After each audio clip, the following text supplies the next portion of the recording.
नमस्कार दोस्तों, आपका स्वागत है मेरे इलेक्ट्रिकल ट्यूटोरियल चैनल पे। यहाँ पर हम लोगों ने इलेक्ट्रिकल इंजीनियरिंग के इलेक्ट्रोमैग्नेटिक थ्योरी या इलेक्ट्रोमैग्नेटिक फील्ड से एक न्यूमेरिकल प्रॉब्लम को लिया हुआ है, जो कि इस प्रकार से है।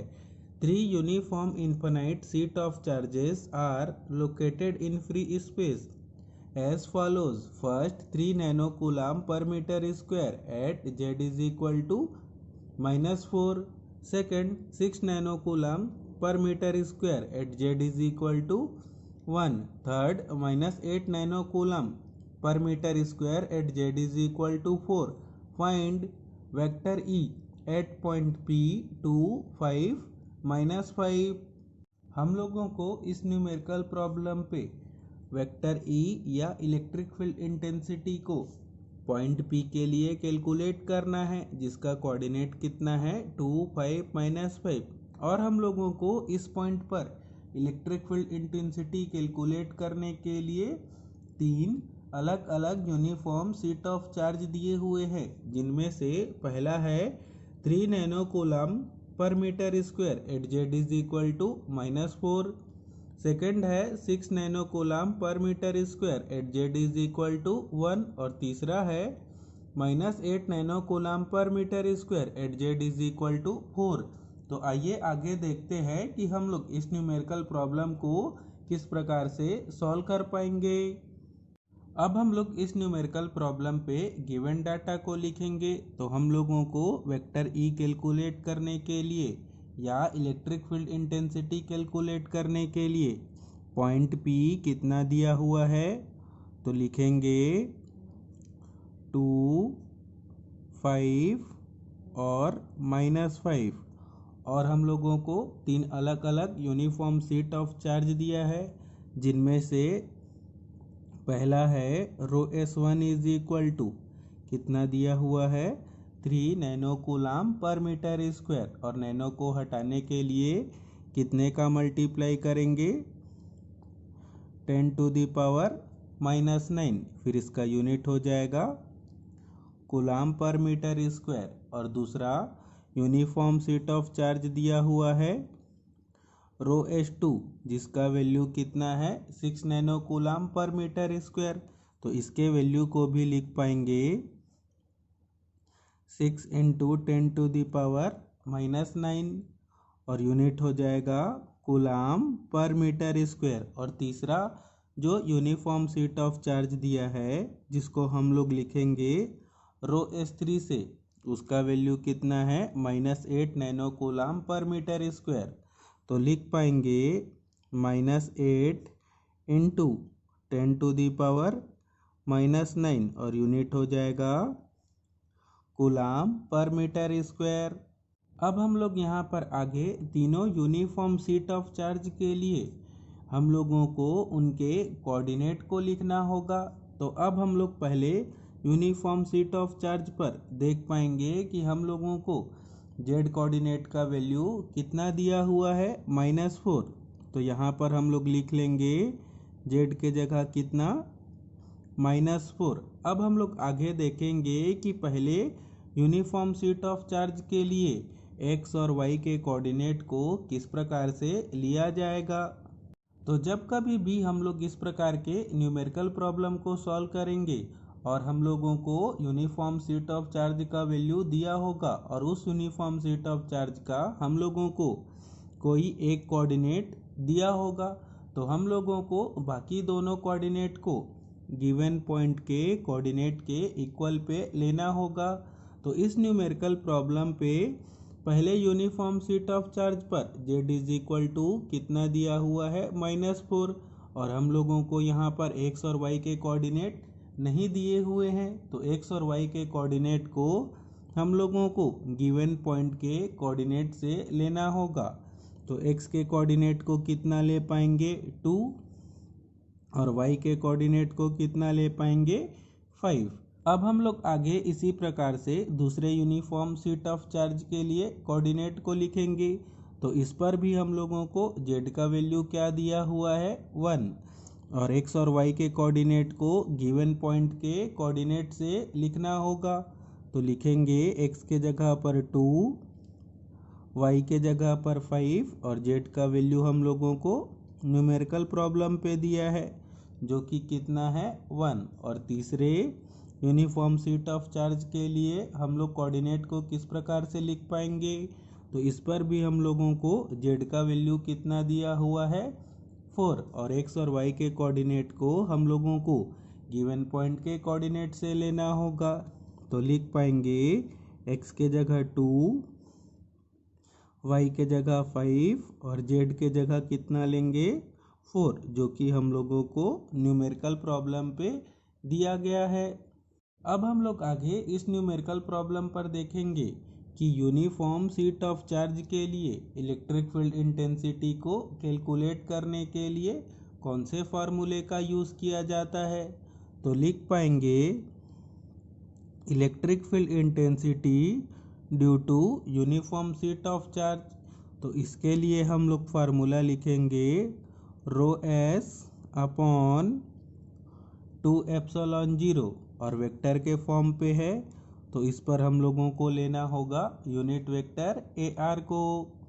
अब हम लोग आगे इस फार्मूले का यूज़ करके तीनों यूनिफॉर्म शीट ऑफ चार्ज के कारण इलेक्ट्रिक फील्ड इंटेंसिटी को कैलकुलेट करेंगे और सभी यूनिफॉर्म शीट ऑफ चार्ज के इलेक्ट्रिक फील्ड इंटेंसिटी को कैलकुलेट करने के बाद सभी के आंसर को ऐड करके हम लोगों को पॉइंट P पर टोटल इलेक्ट्रिक फील्ड इंटेंसिटी के वैल्यू को कैलकुलेट करना होगा।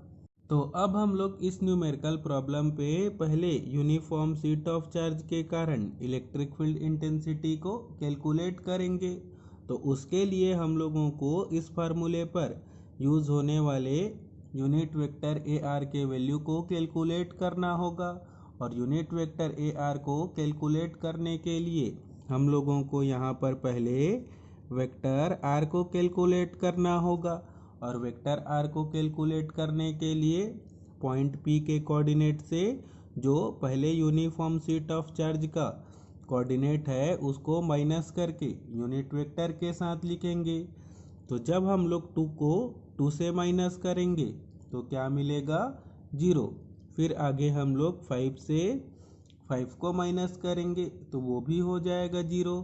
फिर आगे हम लोग -5 से -4 को माइनस करेंगे तो हम लोगों को कितना मिलेगा, तो लिखेंगे -1 और उस पर लगाकर लिखेंगे यूनिट वेक्टर ए जेड को। अब हम लोग आगे इस वेक्टर के मॉड को कैलकुलेट करेंगे तो लिखेंगे मॉड ऑफ वेक्टर आर, जिसको हम लोग unit vector A R calculate करने के लिए यूज़ करेंगे। तो उसके लिए हम लोगों को इस यूनिट वेक्टर के कोफिशिएंट का स्क्वायर करके रूट कैलकुलेट करना होगा। तो लिख पाएंगे -1 का स्क्वायर और रूट कैलकुलेट करने के लिए पावर पर लेना होगा 1/2। जब हम लोग इसको सॉल्व करेंगे तो इसका वैल्यू हम लोगों को कितना मिलेगा 1 मिलेगा। अब हम लोग इस फार्मूले पर पहले यूनिफॉर्म शीट ऑफ चार्ज के लिए सभी वैल्यू को पुट करके पहले यूनिफॉर्म शीट ऑफ चार्ज के कारण इलेक्ट्रिक फील्ड इंटेंसिटी को कैलकुलेट करेंगे। तो लिख पाएंगे electric field intensity due to first uniform sheet of charge. तो रो एस के वैल्यू को कितना लेना होगा रो S1, जो कि कितना है 3 × 10⁻⁻⁹ और हम लोगों को यहाँ पर डिवाइड पर वैल्यू लिखना होगा। 2 के जगह 2 ही रखेंगे और एप्सिलॉन 0 के जगह पुट करेंगे 8.854 ×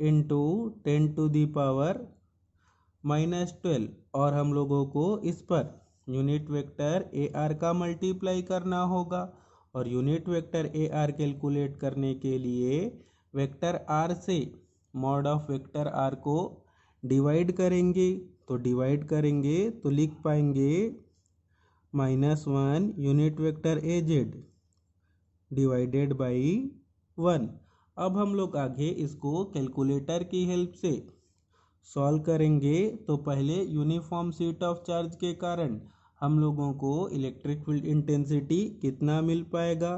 तो लिखेंगे -169.4 यूनिट वेक्टर AZ। अब हम लोग आगे दूसरे यूनिफॉर्म सीट ऑफ चार्ज के कारण इलेक्ट्रिक फील्ड इंटेंसिटी को कैलकुलेट करेंगे। तो उसके लिए हम लोगों को इसी फार्मूले का यूज़ करना होगा। अब हम लोग आगे इस फार्मूले पर यूज़ होने वाले यूनिट वेक्टर AR को दूसरे यूनिफॉर्म सीट ऑफ चार्ज के लिए कैलकुलेट करेंगे।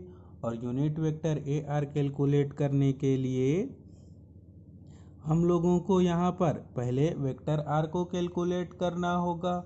और वेक्टर R को कैलकुलेट करने के लिए पॉइंट P के कोऑर्डिनेट से दूसरे यूनिफॉर्म सीट ऑफ चार्ज के कोऑर्डिनेट को माइनस करके यूनिट वेक्टर के साथ लिखना होगा। तो जब हम लोग 2 से 2 को माइनस करेंगे तो क्या हो जाएगा 0।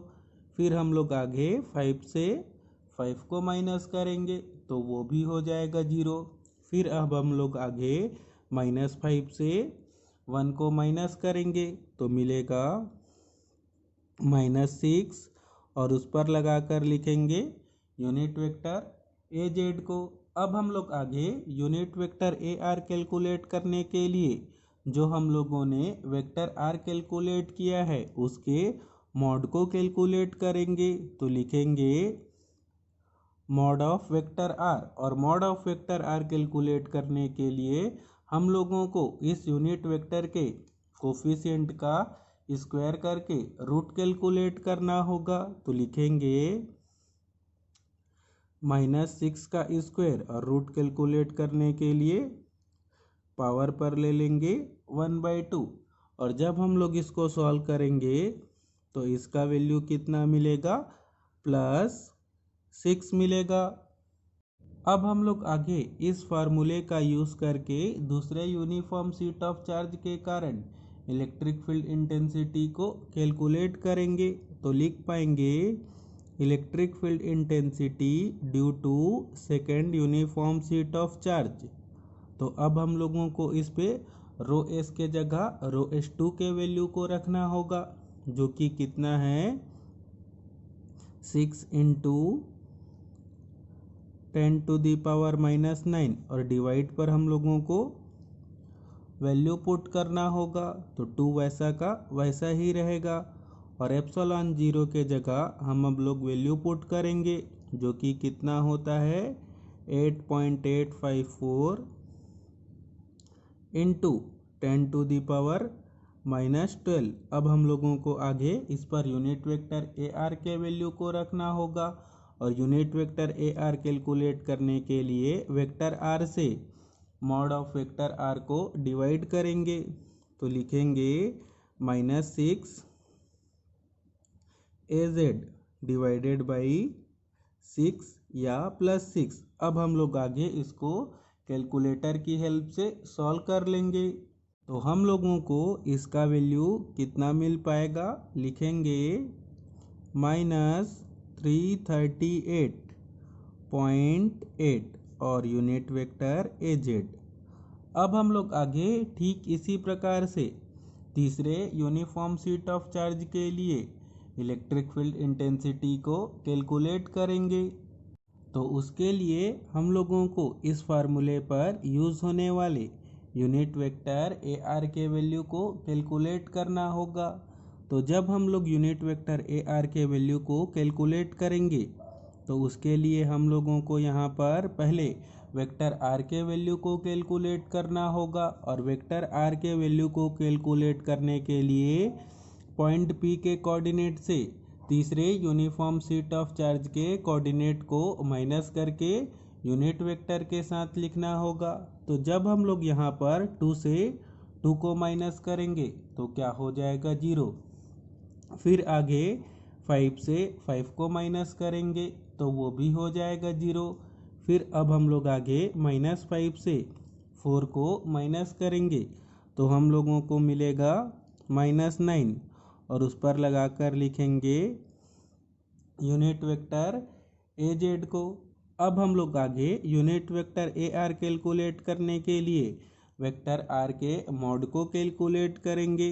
तो लिखेंगे मॉड ऑफ वेक्टर आर, और उसके लिए हम लोगों को वेक्टर आर के यूनिट वेक्टर के कोफिशिएंट का स्क्वायर करके रूट कैलकुलेट करना होगा।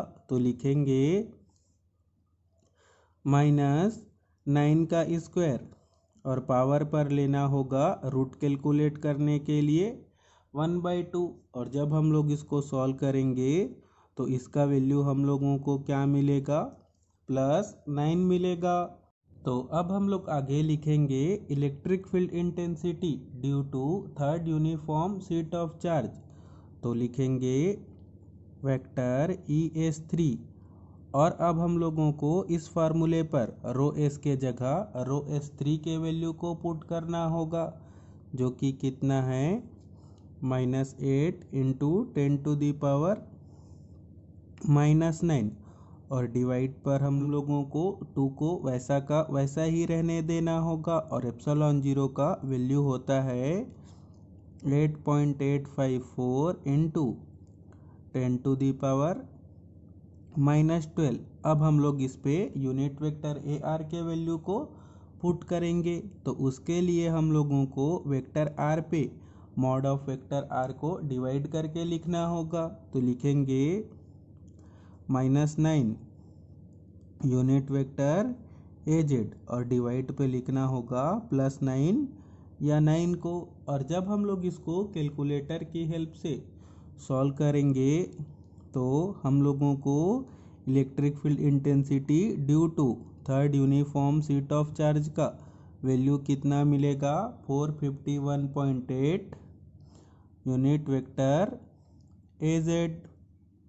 अब हम लोगों को आगे टोटल इलेक्ट्रिक फील्ड इंटेंसिटी को पॉइंट P के लिए कैलकुलेट करने के लिए जो हम लोगों ने शीट चार्ज के कारण अलग अलग इलेक्ट्रिक फील्ड इंटेंसिटी को कैलकुलेट किया, उन सभी आंसर को ऐड करना होगा। तो लिख पाएंगे vector ES1 plus vector ES2 plus vector ES3। अब हम लोग इनके वैल्यू को लिखेंगे। तो लिख पाएंगे -169.4 यूनिट वेक्टर AZ, फिर -338.8 यूनिट वेक्टर AZ, फिर +451.8 यूनिट वेक्टर AZ। और जब हम लोग इसको सॉल्व करेंगे तो पॉइंट P पर टोटल इलेक्ट्रिक फील्ड इंटेंसिटी का वैल्यू हम लोगों को कितना मिल पाएगा। तो लिखेंगे -56.4 और यूनिट वेक्टर AZ। तो इसी के साथ ही हम लोगों का यह न्यूमेरिकल प्रॉब्लम कंप्लीट हुआ, जिस पर हम लोगों ने सीखा कि अगर हम लोगों को कोई यूनिफॉर्म शीट ऑफ चार्ज दिया हो तो उसके लिए कोऑर्डिनेट को किस प्रकार लिया जाता है, और उसके इलेक्ट्रिक फील्ड इंटेंसिटी को किसी पॉइंट के लिए किस प्रकार से कैलकुलेट किया जाता है। तो अगर आपको यह सब बताने का मेथड, समझाने का मेथड अच्छा लगा हो तो इस वीडियो को लाइक एंड शेयर करें और मेरे चैनल को सब्सक्राइब करें। Thank you, all the best.